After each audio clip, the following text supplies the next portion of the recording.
नमस्कार साथीहरु, तपाईहरुलाई स्वागत छ मेरो YouTube च्यानलमा। आजको भिडियो चाहिँ म यो काठमाडौँदेखि पोखरा, पोखरादेखि काठमाडौँ सधैँ यो पृथ्वी हाइवे हुँदै गइरहेको हुन्थे र बाटोमा त यो गेट देखिरहेको हुन्थे मैले यो बन्दीपुरको। र म यो गेटबाट चाहिँ छिरेर म माथि बजारसम्म चाहिँ अझैसम्म गएको थिएन। अब के कस्तो छ, अब त्यहाँनेर त्यो के रे केबल कार पनि गएको छ भन्थ्यो है।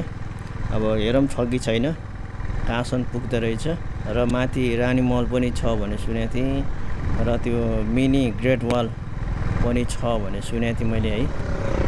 अब त्यो मध्यपुरको बजारबाट चाहिँ फेरि माथि मनोरम दृश्य हिमालहरू पनि देखिन्छ भनेको सबै सुनेको थिएँ, म माथिसम्म गएको थिएन।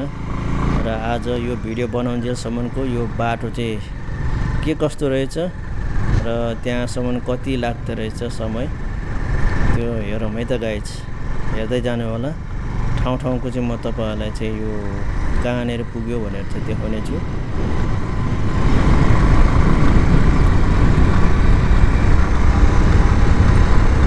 सायद माथिसम्मको चाहिँ पिच चाहिँ बनाएको छ कि जस्तो चाहिँ यो आवाज देखाएको छ अहिले चाहिँ।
अहिले चाहिँ भ्यू पोइन्ट आइपुग्यो।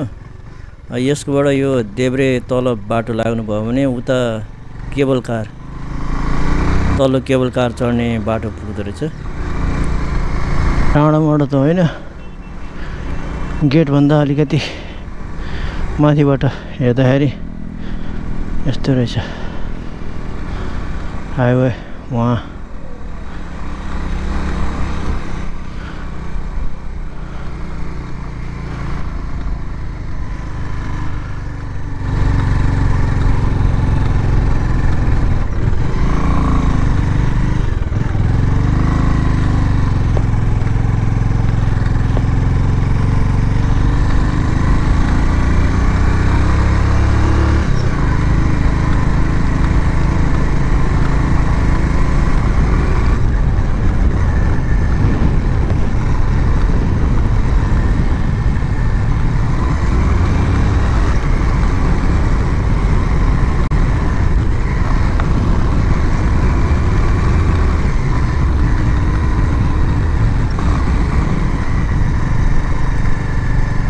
बन्दीपुर बेस क्याम्प आइपुग्यो।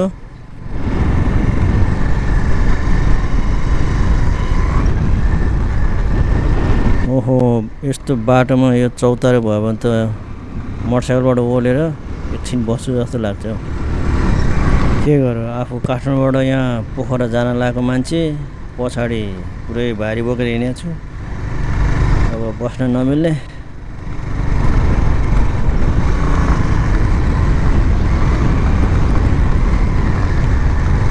यो ठाउँलाई चाहिँ सेल्फी एन्ड टिकटक पोइन्ट रे यो ठाउँमा चाहिँ। यहाँ भाइब पनि त्यस्तै दिँदो रहेछ हौ यतातिर चाहिँ। यहाँ बसेर पुरै सेल्फी हान्नु, फोटो खिचु लाइन जस्तो देखिँदो रहेछ यो ठाउँ चाहिँ। राम्रो लाग्यो।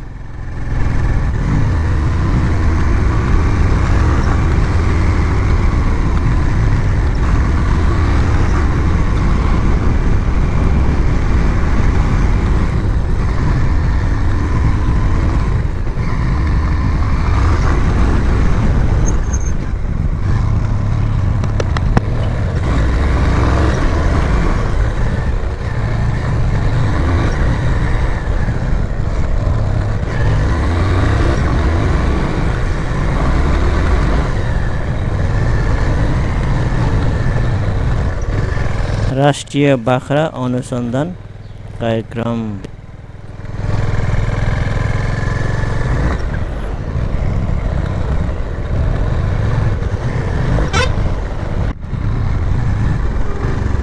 के हो अझै यहाँ अन्डर कन्स्ट्रक्सनमा चाहिँ के हो बनाउँदैछ त यार यो त।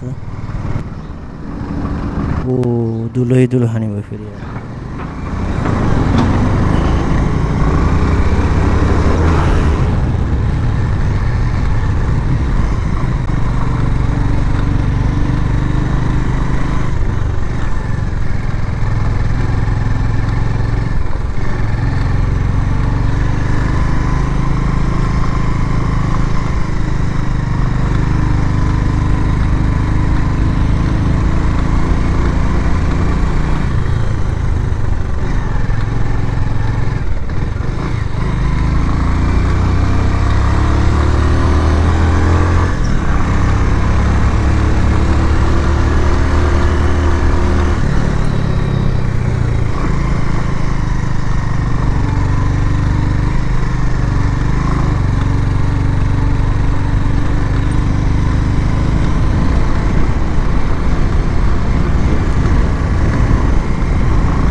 बन्दीपुर फार्म हाउस आइपुग्यो। टाढा रहेछ त गेटबाट त।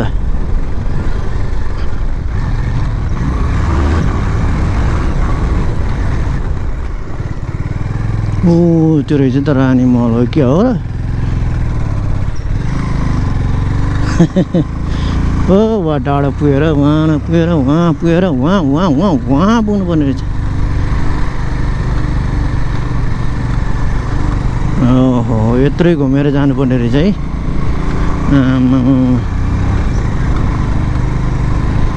ल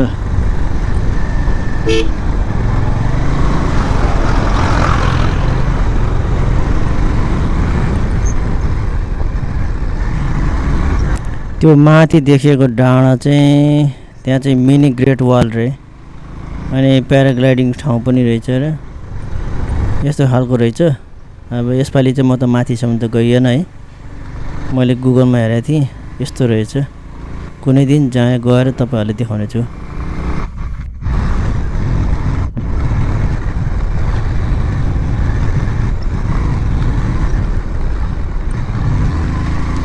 बाटो त नराम्रो त होइन, ठिकै छ, पिचे रहेछ।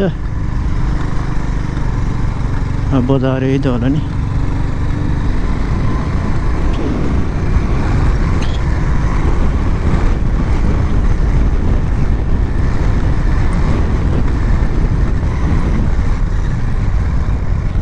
र स्वागतम गेट आइपुग्यो।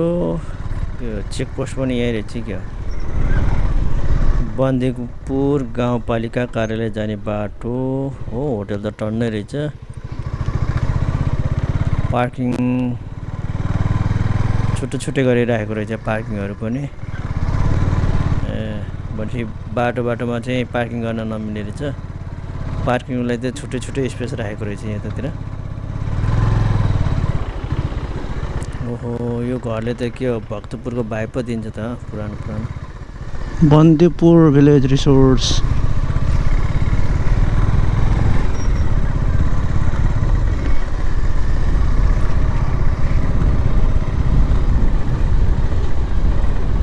त्यो हरियो बोर्ड लेखेको त्यहाँबाट त्यो टुडी खेल जाने बाटो भयो।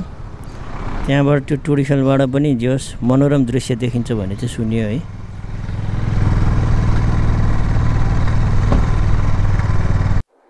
र त्यो रानी महल अनि बन्दीपुरको त्यो बजार माथिपट्टि जानु पर्यो भने चाहिँ ट्याक्सीहरू गाडीहरू त यहाँसम्म मात्र हुँदो रहेछ। अनि त्यहाँबाट चाहिँ हिँडेर जानुपर्ने रहेछ ओर्लेर है।